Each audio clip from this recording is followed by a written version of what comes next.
Hi hello എല്ലാ കൂട്ടുകാർക്കും നമ്മുടെ പുതിയൊരു വീഡിയോയിലേക്ക് സ്വാഗതം. അപ്പം ഒരു മടി പിടിച്ച ദിവസം എന്ന് പറയാം. കാരണം മടി പിടിച്ച ദിവസങ്ങളിലൊക്കെ നമ്മൾ എളുപ്പത്തിൽ എന്താണോ ഉണ്ടാക്കാൻ പറ്റുന്നത് അതായിരിക്കില്ലേ നമ്മളെ വീട്ടിൽ ഉണ്ടാക്കുക. കാരണം നല്ല റിസ്ക് പിടിച്ച പണിയുള്ള കാര്യങ്ങളൊന്നും നമ്മൾ ചെയ്യില്ല. അങ്ങനെ ചില ദിവസം ഇപ്പം നമുക്ക് ഉഷാറുണ്ടായിക്കൊള്ളുന്നില്ല. ചില ദിവസങ്ങളിലൊക്കെ ഒരു മടിയൊക്കെ വരും.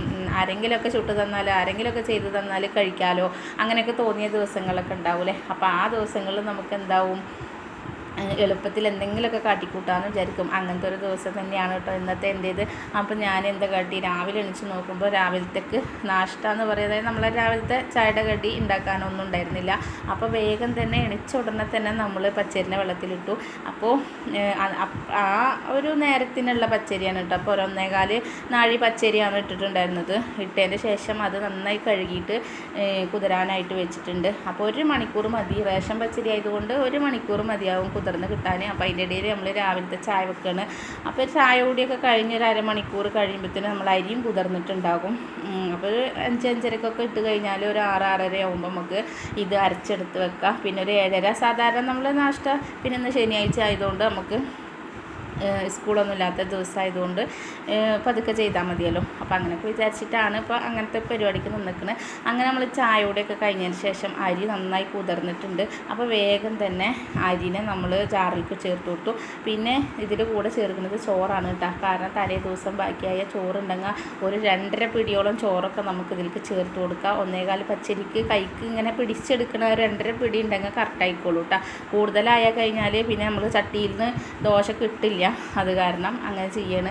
പിന്നെ അതേ നമ്മൾ തലേ ദിവസത്തെ മാവ് ഉണ്ടായിരുന്നു, പുളിച്ച മാവ്.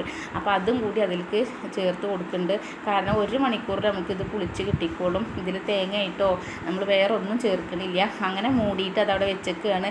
അപ്പോൾ ഇന്ന് മടി പിടിച്ച ദിവസമാണെന്ന് പറഞ്ഞല്ലോ. ആ ദിവസത്തെ നമുക്ക് തേങ്ങ ചിരകാനും തേങ്ങ അതുപോലെ പൊളിക്കാനും ഒക്കെ മടിയായിരിക്കും. അപ്പോൾ ഇതിനൊരു ചമ്മന്തി വേണമല്ലോ.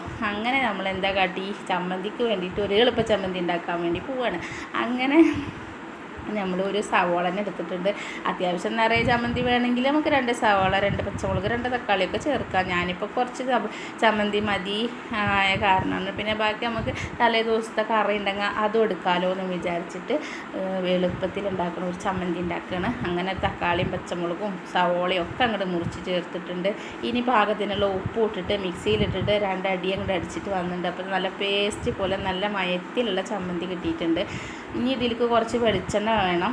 അങ്ങനെ നമ്മൾ കുറച്ച് വെളിച്ചെണ്ണയും കൂടി ഒഴിച്ചിട്ട് അവിടെ മാറ്റി വെക്കുകയാണ് കേട്ടോ. ഇനി നമ്മളെ മാവ് അങ്ങോട്ട് തുറന്ന് നോക്കിയാൽ ഞെട്ടും മക്കളെ. കാരണം 3/4 പാത്രത്തോളം മാവ് ഉണ്ടായിരുന്നത് 1 പാത്രം ഫുള്ളും മാവായി കിട്ടിയിട്ടുണ്ട്. കാരണം പെട്ടെന്ന് തന്നെ നമുക്ക് പുളിച്ച് കിട്ടിയിട്ടുണ്ട് കേട്ടോ. അങ്ങനെ ഇത് ചമ്മന്തിയിൽ വെളിച്ചെണ്ണയൊക്കെ പരത്തി അവിടെ വെച്ചതിന് ശേഷം നമ്മളിത് മാവ് എടുക്കാൻ പോവാണ്. മാവ് തുറന്ന് നോക്കി അതിലേക്ക് പാകത്തിനുള്ള ഉപ്പൊക്കെ ചേർത്തിട്ടുണ്ട്. ഉപ്പ് ചേർത്തതിന് ശേഷം നന്നായി അങ്ങോട്ട് ഇളക്കിയിട്ട് പിന്നെ ദോശക്കല്ല് വെച്ചിട്ട് ചുട്ടെടുക്കാൻ പോവാണ് കേട്ടോ. ചുട്ടെടുക്കുന്ന സമയത്ത് നമുക്ക് നല്ലോണം ബബിൾസ് വരുന്ന ദോശ തന്നെയാണ്. നല്ലോണം ഉണ്ടാവും കേട്ടോ. കാരണം ചോറ് ചേർത്തിട്ടുണ്ട്. പിന്നെ തലേ ദിവസത്തെ പുളിച്ച മാവും ഒക്കെ ഉള്ള കാരണം അത്യാവശ്യം നല്ലൊരു ദോശ തന്നെയാണ്. ഒരുപാട് നമ്മൾ നൈസായിട്ട് പരത്തണ്ട, ഒരു അപ്പം പോലെ നമുക്കിങ്ങനെ ചുട്ടെടുക്കാം. അങ്ങനെ നമ്മളിത് ഒഴിച്ചിട്ട് ഇതിലേക്ക് ലേശം മേൽഭാഗത്ത് കുറച്ച് വെളിച്ചെണ്ണ ഓയിൽ നമ്മൾ ഇങ്ങനെ ആക്കി കൊടുക്കുന്നുണ്ട്. ആക്കി കൊടുത്തതിന് ശേഷം മൂടി വെച്ചിട്ട് എടുക്കുകയാണ് കേട്ടോ. കണ്ടില്ലേ, നല്ലോണം ഓട്ട പോലെ വന്നിട്ട് അങ്ങനെ നല്ല രസമുണ്ട് കേട്ടോ. കഴിക്കാനും നല്ല സോഫ്റ്റ് ആയിട്ടുണ്ടാകും. അപ്പോൾ അങ്ങനെ എളുപ്പത്തിലുള്ള ദോശ ഇവിടെ റെഡിയായി, ചമ്മന്തിയും റെഡി ആയിട്ടുണ്ട്. ഇനി നമുക്ക് എളുപ്പത്തിലൊരു കറി ഉണ്ടാക്കും വേണം. അപ്പോൾ കുറച്ച് മീൻ ഫ്രിഡ്ജിൽ ഇരിപ്പുണ്ട്. അപ്പോൾ അതെടുത്തിട്ട്, അത് മാന്തളുടെ മീനാണ് കേട്ടോ. മാന്തൾ നങ്കി എന്നൊക്കെ പറയൂലേ. അപ്പോൾ ഞങ്ങളിവിടെ നങ്കി എന്നാണ് കേട്ടോ പറയുക. പച്ച നങ്കി അതുപോലെ ഉണക്ക നങ്കി അങ്ങനെയൊക്കെയാണ് പറയുക. അപ്പോൾ ഉണക്ക നങ്കി കറി വെക്കുകയാണെങ്കിൽ നമ്മൾ അതിലേക്ക് ഇത് ചേർത്ത് കൊടുക്കില്ല, വെളുത്തുള്ളിയും ഇഞ്ചിയും ഒഴിവാക്കും. ഇപ്പോൾ ഇത് പച്ചനങ്കി ആയതുകൊണ്ട് നമ്മൾ വെളുത്തുള്ളി ഇഞ്ചിയും പിന്നെ അതുപോലെ അത് 5-6 ചെറിയ ഉള്ളി എടുത്തിട്ടുണ്ട്. കറി കുറച്ചായതുകൊണ്ടാണ് കേട്ടോ കുറച്ച് സാധനങ്ങളൊക്കെ എടുത്തിട്ടുള്ളത്. പിന്നെ അതേ ഒരു തക്കാളിയും കൂടി മുറിച്ചിട്ട് കൊടുക്കുന്നുണ്ട്. മുറിച്ചിട്ട് കൊടുത്തതിന് ശേഷം നമ്മൾക്ക് ഇതിലേക്ക് പുളി വേണം. അപ്പോൾ കുറച്ച് പുളി ഞാൻ അവിടെ വെള്ളത്തിലിട്ടിട്ടുണ്ട്. അപ്പോൾ ഇത് എളുപ്പത്തിൽ ഉണ്ടാക്കുന്ന കറിയാണ് കേട്ടോ. കാരണം നമ്മൾ ഉള്ളി വഴറ്റി തക്കാളി വഴറ്റി ഒന്നും നിൽക്കേണ്ട ആവശ്യമില്ല. ഇതിങ്ങനെ തിരുമ്പി അങ്ങോട്ട് കുഴച്ചിട്ട് അടുപ്പത്ത് വെച്ചിട്ട് തിളച്ച് വരുന്ന സമയത്ത് നമുക്ക് മീൻ ചേർത്ത് കൊടുക്കുക, അത്ര പരിപാടിയേ ഉള്ളൂ. അപ്പോൾ ഇതിലേക്ക് പാകത്തിനുള്ള മുളക് പൊടിയും ഉപ്പും മഞ്ഞൾപ്പൊടിയും ചേർത്തിട്ടുണ്ട്. പച്ചമുളക് മുറിച്ചതിനെ ഞാൻ ഇട്ട് കൊടുത്തിട്ടില്ല, കാരണം കണ്ടില്ലേ കൈ വെച്ചിട്ട് ഇങ്ങനെ തിരുമ്പുന്ന സമയത്ത് മുളക് പൊടിയുടെ എരിവും പച്ചമുളകിൻ്റെ എരിവായിട്ട് കൈ നല്ല എരിഞ്ഞു പോകും. അപ്പോൾ അതില്ലാണ്ടാകാൻ വേണ്ടിയിട്ട് പച്ചമുളക് അവിടെ മാറ്റി വെച്ചിട്ടുണ്ട്.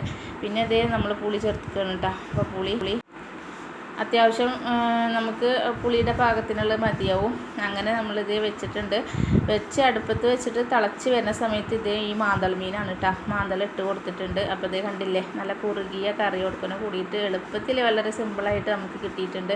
അങ്ങനെ മടി പിടിച്ചിരിക്കുന്ന സമയത്തൊക്കെ നമുക്ക് ഇതൊക്കെ ഉപയോഗിക്കാം കേട്ടോ. ഇങ്ങനെയുള്ള ഐഡിയ ഒക്കെ ചെയ്താലല്ലേ നമുക്ക് പണിയും കുറഞ്ഞ് കിട്ടിക്കോളും. അങ്ങനെ വെളിച്ചെണ്ണയൊക്കെ ഒഴിച്ച് വെച്ചിട്ടുണ്ട്. അപ്പോൾ ഈ മീൻ ഇടുന്ന സമയത്ത് നമ്മൾ പച്ചമുളകും ചേർത്തിട്ടുണ്ടായിരുന്നു. അപ്പോൾ നമ്മളെ വീഡിയോ ഇത്രയൊക്കെ തന്നെ ഉള്ളൂ. ഇഷ്ടമായിട്ടുണ്ടെങ്കിൽ ലൈക്ക് ചെയ്യാനും സബ്സ്ക്രൈബ് ചെയ്യാനും ഷെയർ ചെയ്യാനൊന്നും മറക്കരുത് കേട്ടോ മക്കളെ.